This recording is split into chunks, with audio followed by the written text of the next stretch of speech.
Rain drizzled softly over the cobbled streets of Paris, turning them into glistening pathways of light and memory. The Eiffel Tower sparkled in the misty twilight, its golden lights dancing against the gray clouds, while the aroma of roasted coffee beans curled from tiny cafés that lined the boulevards. Among those wandering the romantic cityscape was a young woman named Ruhi, a dreamer from Lahore, Pakistan. With a camera slung around her neck and her soul lost in color and shadow, Ruhi had always seen Paris in her dreams, not just as a city, but as a feeling. After winning a scholarship to an art university in Paris, her dream had become reality. She wandered the streets, capturing moments through her lens. The laughter of a child chasing pigeons in Jardin des Tuileries, the quiet melancholy of lovers in the rain by the Seine, the abstract beauty in a cracked wall, or an old woman feeding cats in a cobbled alley. One evening, while hiking up the steps of Montmartre to catch the sunset, she set up her camera and noticed someone painting. Nearby, he had a long brush in one hand and a warm, focused expression. His name was Alexander, a French painter with an easy smile and an artist's soul. He spoke no Urdu, and Rui's French was broken at best.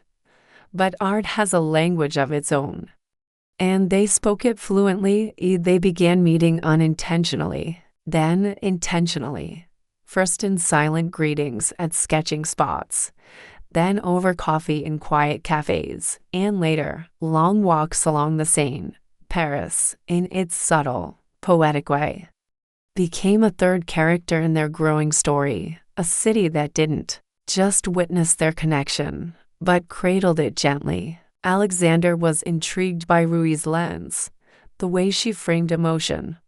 Ruhi found herself inspired by his brushstrokes, bold, yet fragile. He was wind, she was silence.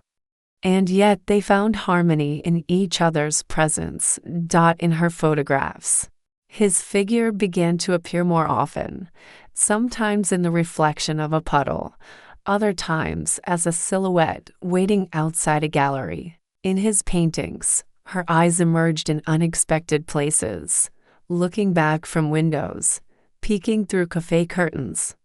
They never labeled what was between them. It was not about declarations.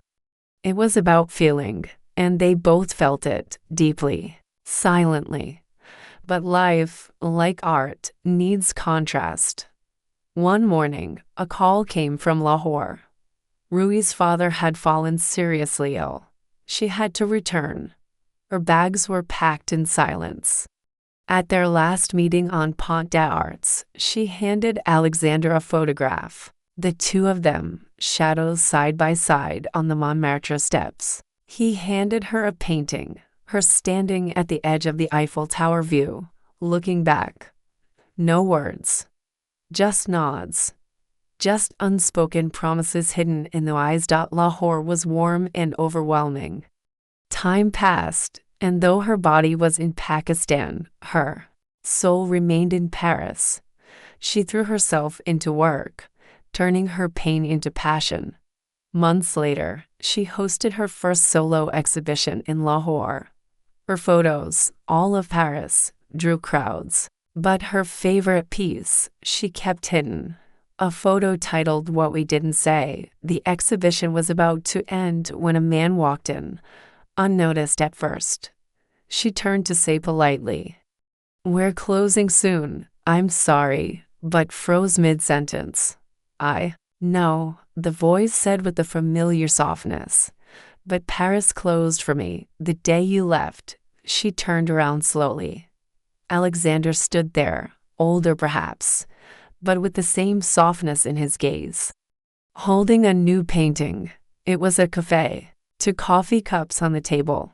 On one was an R, and the other, an A. Outside the window, it was raining. Inside, it was warm. She couldn't speak. Her eyes welled up.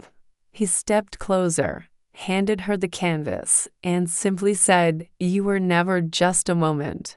You were the masterpiece.